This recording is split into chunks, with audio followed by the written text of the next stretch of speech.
Hi students. So Seema, today we are going to discuss about the consideration and its essentials or also rules or features. Okay. So listen carefully. Regarding the consideration, already I have said in the essentials of a contract. Okay. To make an agreement, once you listen, if suppose two persons are entering into agreement means compulsory there should be consideration. So what is the meaning of consideration here? Consideration is nothing but something in written. Consideration means something in written. Okay, if suppose I am selling a car, okay, I am selling a car. So the other person, what he has to do, he has to give a money, and nothing but he has to make a payment over there. Okay, he is giving a cash to me. So that is called as a consideration. Okay, so compulsory while entering into an agreement, there should be a something in written. Okay, that is the meaning of a consideration. Okay, now, Seema. A promise made between two persons becomes an agreement only when there is a consideration between the parties. Okay, when the promiser promised to do something for promisee, okay, for promisee, he will ask the promisee to do something for him, and something in return. Okay, such thing is called as a consideration. Okay, that is the meaning of consideration. Clear? Or else it is called as a quid pro quo also. Quid, something in return means nothing but it is called as a quid pro quo. Okay, so here we have a definition. Okay, as per the Indian Contract Act, we have a definition under section 2D. So in this definition compulsory, if you have to write if suppose in the examination he has asked about what is defined consideration and its essentials, so compulsory you have to write this definition, and it is very important question also for long. See, according to section 2D of the Indian Contract Act, when at the desire of the promiser, okay, listen carefully. When at the desire of the promiser, the promisee or any other person has done or abstained from doing or does or abstains from doing or promises to do, okay, to do or to abstain from doing something, such act and abstinence of promise is called as consideration for the promisee. So ఇక్కడ definition అర్థం కావడానికి మీకు కొంచెం confusing ఉంటుంది. So listen carefully. When at the desire of the promiser, so he is called as a promiser. అంటే ఎవరైతే మనకు offer ఇస్తున్నారు, but the person who is given offer, that person is called as a promissory. Okay, the promisee or any other person, to promisee or any other person has done, అంటే ఇక్కడ ఏంటంటే ఒక promissory offer ఇస్తున్నాడు. ఎవరికి ఇస్తున్నాడు? ప్రామిసీకి అని ఇస్తున్నాడు. ఏమని ఆఫర్ ఇస్తున్నాడు అంటే, ప్రామిసీకి కాకపోతే ఇంకొకరికి ఒక ఆఫర్ ఇస్తున్నాడు. ఏమని? ఒక పని చేయడానికి కానీ, has done or abstain from doing, has done or abstain from doing అంటే ఏంది? ఒక పని చేయడానికి కానీ, ఒక పని ఆపడానికి కానీ, ఒక పని చేయడానికి కానీ, ఒక పని ఆపడానికి కానీ. Okay, abstain from doing or does or abstains from doing or promises to do. అంటే ఇక్కడ మీనింగ్ ఏమవుతుందంటే, కన్సిడరేషన్ అంటే ఏంటి అంటే, ఇప్పుడు ఏ బి ఇద్దరి మధ్యలో ఒక అగ్రిమెంట్ ఎంటర్ అయ్యింది అనుకుందాం. ఏ తన హౌస్ని బీకి అమ్మాలని అనుకుంటున్నాడు. సో ఏ ఒక ప్రామిస్ ఇచ్చాడు ఎవరికి? ఏ ఒక ఆఫర్ ఇచ్చాడు బీకి. సో ఇక్కడ బి ఏం చేయాలి? అతనికి యాక్సెప్టెన్స్ ఓకే అంటే అతను యాక్సెప్ట్ చేసినట్టే. సర్టన్ అమౌంట్, సర్టన్ కన్సిడరేషన్కి అతను ఇల్లు కొనడానికి యాక్సెప్ట్ చేసినట్టే. అది ఫ్రమ్ డూయింగ్. ఓకే, అది అంటే as done or from doing. ఇంకొకటి ఏంటి అంటే, బీకి ఈ పర్టికులర్ పని నువ్వు చెయ్యకు, లేదా ఈ పర్టికులర్ అగ్రిమెంట్ నువ్వు ఇంకో పర్సన్ నుంచి తీసుకోకపోతే నీకు అమౌంట్ నేను ఇంత ఇస్తానంటే, ఒక పనిని ఆపడానికి కానీ. ఓకేనా? అర్థమైందమ్మా? అంటే అగ్రిమెంట్ అంటే ఏంది? ఒక ఆఫర్ ఇవ్వడం కానీ, లేకపోతే ఇంకో ఆఫర్ ఎలా? ఒక ఆఫర్ ఏంది? ఈ పని చేయడానికైనా ఆఫర్ ఉంటుంది, ఆ పని ఆపడానికైనా ఒక ఆఫర్ ఉంటుంది అనమాట. అది దాని మీనింగ్. ఓకే, దీని గురించి ఆల్రెడీ నేను ముందు కూడా చెప్పాను. ఓకే, సో కాంట్రాక్ట్ ఒక అగ్రిమెంట్ అని ఎలా ఎంటర్ అవుతాం మనము? ఏదైనా ఒక పని చేయడానికి, అంటే ఇద్దరి మధ్యలో ఏదో ఒక కాంట్రాక్ట్, ఏదైనా పని చేయడానికి కానీ, లేదా ఇంకేదో పని ఆపడానికి కానీ, ఏదో పని చేయకుండా ఆపడానికి కానీ. దీనికి ఎగ్జాంపుల్ కేసులో కూడా నేను చెప్పాను, ఆపడానికి కానీ. ఓకే, సో దానికోసం మధ్యలో ఒక కన్సిడరేషన్, సంథింగ్ రిటర్న్ అనమాట, సంథింగ్ ఇన్ రిటర్న్. సో దాన్ని ఇక్కడ మేము ఏమంటామంటే కన్సిడరేషన్ అని అంటాం. సో డెఫినేషన్ ఇలా ఉంది కదా, కన్ఫ్యూజ్ కాకండి, జాగ్రత్తగా చదవండి, అర్థమవుతుంది. Okay, this is the definition. Next we're going to discuss with the essentials. So essentials ఏమేమిటి అంటే, ఒక కన్సిడరేషన్ వ్యాలిడ్ అవ్వడానికి, nothing but to become a consideration valid, what are the essentials are there? So we're going to discuss now. First one, you see, consideration should be something desired by the promisor. So here consideration అనేది ఎలా ఉండాలి అంటే, at the desire of the promisor. అంటే ఇప్పుడు promissory offer ఇచ్చాడు, ఓకేనా? ఆ offer ఇచ్చినప్పుడు ఆ ఆఫర్ని యాక్సెప్ట్ చేయడం అనమాట, ఆఫర్ని యాక్సెప్ట్ చేయడం. ఒకసారి ఇక్కడ చూడండి అమ్మా. As per the legal definition of consideration, when the promisee or any other person does something as per the desire of the promissory, it becomes a consideration. If he does something at the desire of any other person, it will not become a consideration for the promise. Therefore, desire of the promiser is very important to fulfillment of consideration. Okay, so some consideration should be something desired by the promiser. అంటే ఏంది, ఏ బీకి ఇల్లు అమ్మాలనుకుంటున్నాడు, ఏ ఒక offer ఇస్తున్నాడు, దానికి ఒక 10 lakhs, ఇల్లు ఎంతకు అమ్మాలనుకుంటున్నాడు 10 lakhs. సో అక్కడ అక్కడ ఎవరైతే యాక్సెప్ట్ చేస్తున్నారో అంటే బట్ ప్రామిసీ. సో ప్రామిసీ ఏం చేయాలి, ఆ 10 lakhs ఏదైతే కన్సిడరేషన్ ఉందో అది ఒప్పుకోవాలి, వేరే ఎవరు ఒప్పుకోవద్దు, ఎవరికైతే ఆఫర్ ఇస్తున్నారో వాళ్ళే ఒప్పుకోవాలన్నమాట, అది ఇక్కడ. ఓకే, సో ఇక్కడ ఒకసారి కేసులా చూడండి అమ్మా. In this case of Durga Prasad versus ball, Mr. Prasad was decided by collector of the district to construct a market yard for the use of people of the district. When he was doing so, a trader, Mr. Baldev, approached him and offered to pay 1% commission on his sales if a convenient place is allotted to him.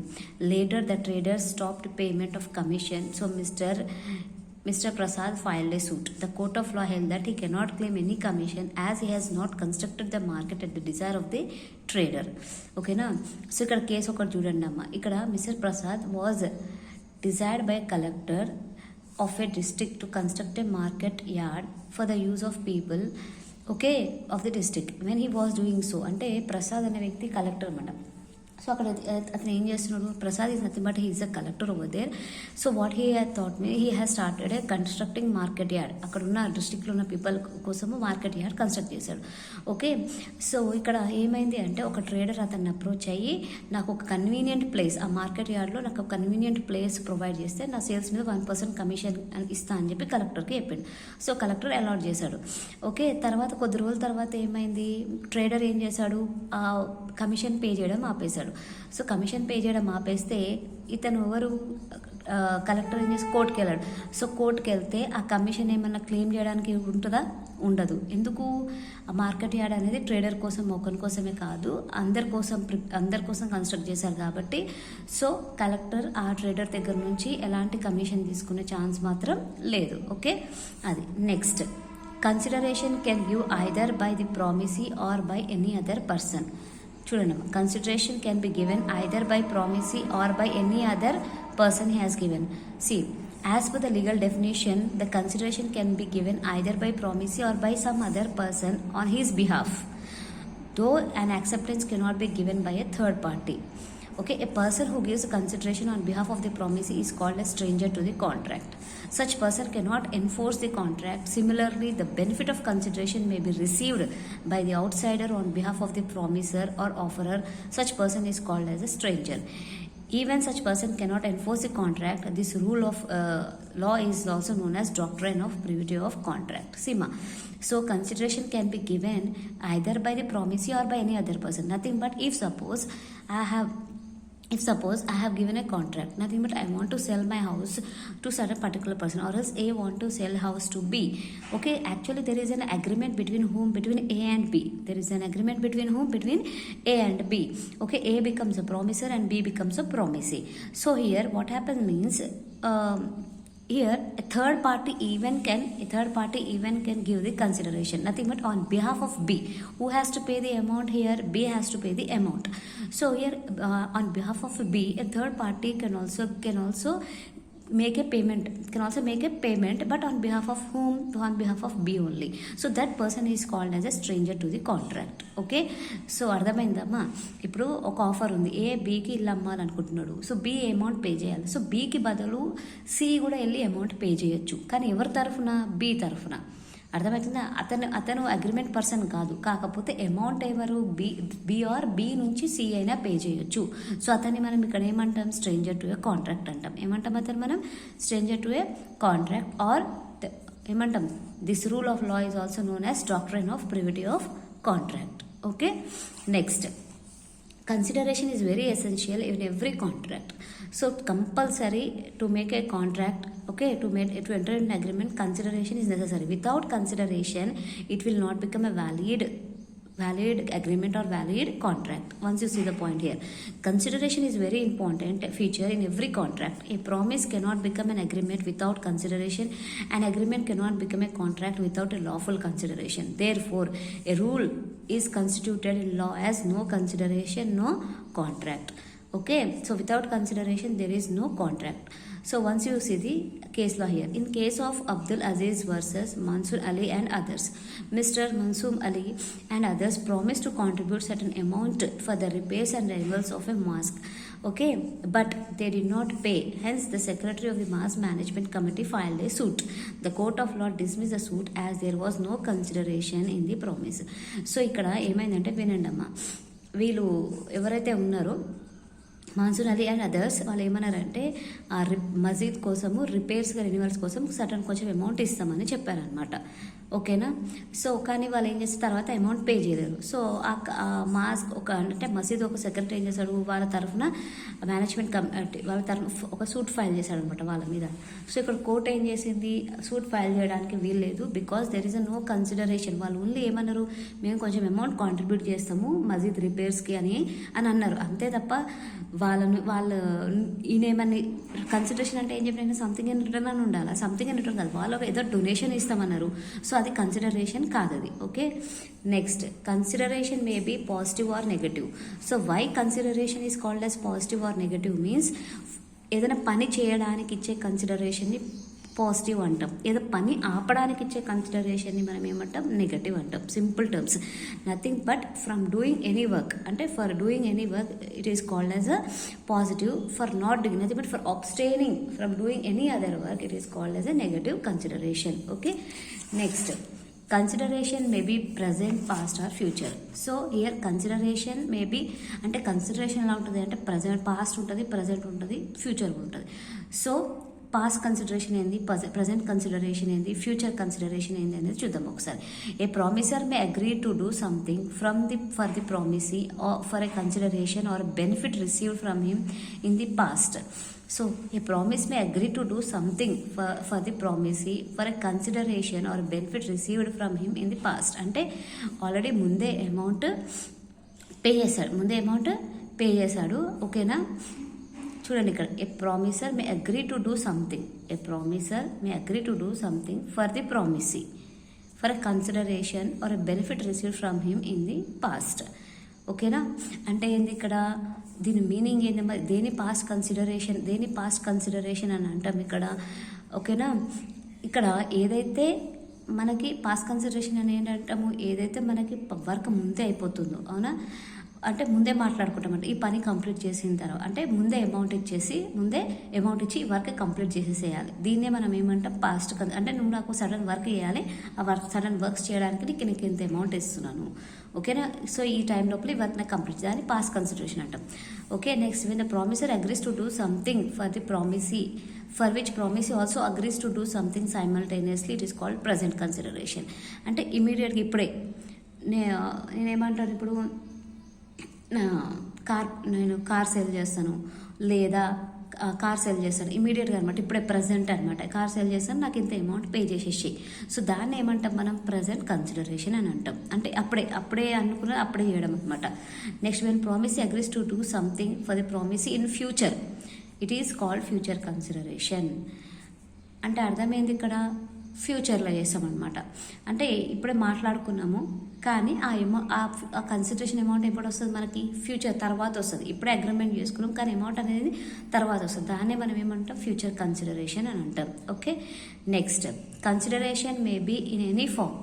So here consideration may be in any form, means consideration can be in any form anamata. Actually, what is the meaning of consideration here? Consideration is nothing but something in return. So it can be any form. It can be in case of cash, delivery of goods, rendering of services, ఏదైనా కావచ్చు. Okay, దాన్ని మనం ఏమంటాం, maybe దాన్ని మనం consideration అంటాం. It can be in any form. Okay, next, consideration should be lawful. Consideration should be lawful. So consideration should be lawful means nothing but the consideration which we are make that should be lawful. మనం ఏదే agreement entry అవుతున్నామో ఆ entry అయ్యే అగ్రిమెంట్కి consideration ఎలా ఉండాలి, legal అయి ఉండాలి. అర్థమైందా? ఒకసారి ఇక్కడ చూడండి. It is not sufficient to have some consideration in every contract.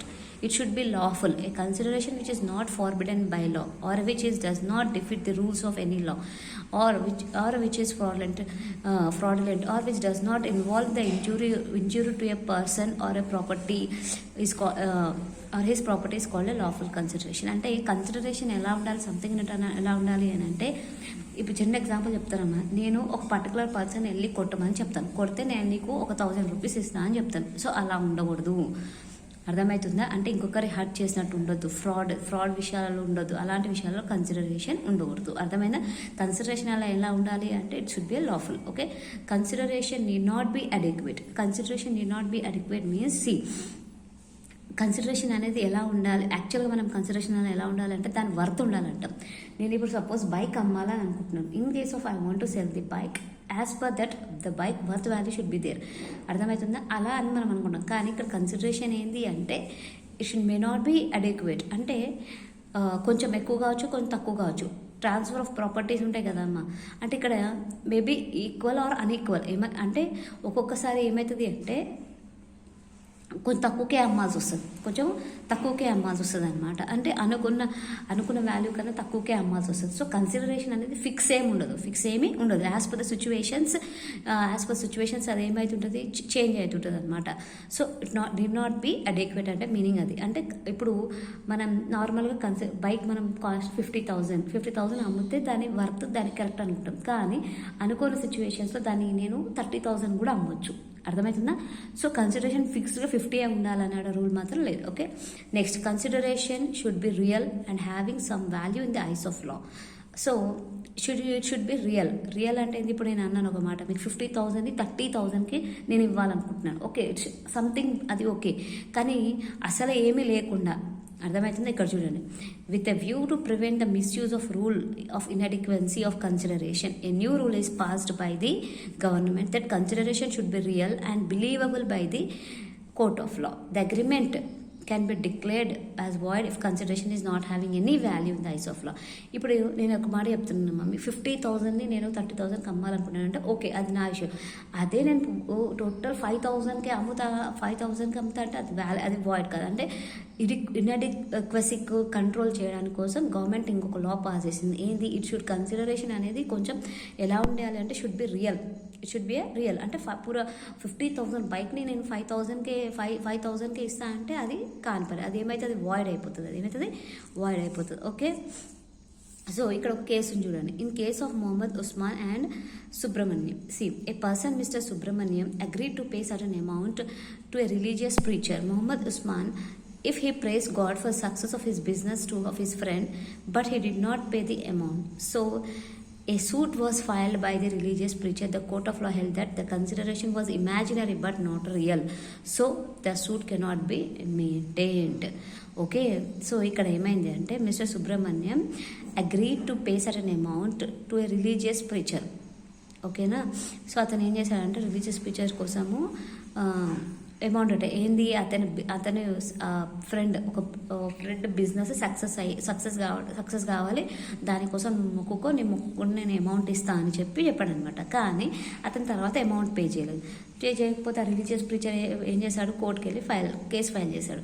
So court ఇది యాక్సెప్ట్ చేస్తుందా, ఇది రియలా? అతని బిజినెస్ సక్సెస్ కావడానికి నువ్వు మొక్కుకుంటే నేను అమౌంట్ ఇస్తాను అనేది అది రియల్ అవుతుందా? కాదు. సో అదనమాట. Okay, there should be one consideration for one agreement. So here ఒక అగ్రిమెంట్కి ఒకటే కన్సిడరేషన్ ఉండాలన్నమాట. Every agreement should have one consideration. Demanding extra consideration or second consideration for the same, okay, for the same agreement it becomes invalid. ఓకేనా, మనం ఒక్కసారి ఒక agreement ఒక consideration అనుకున్నాము అంటే అదే ఉండాలి.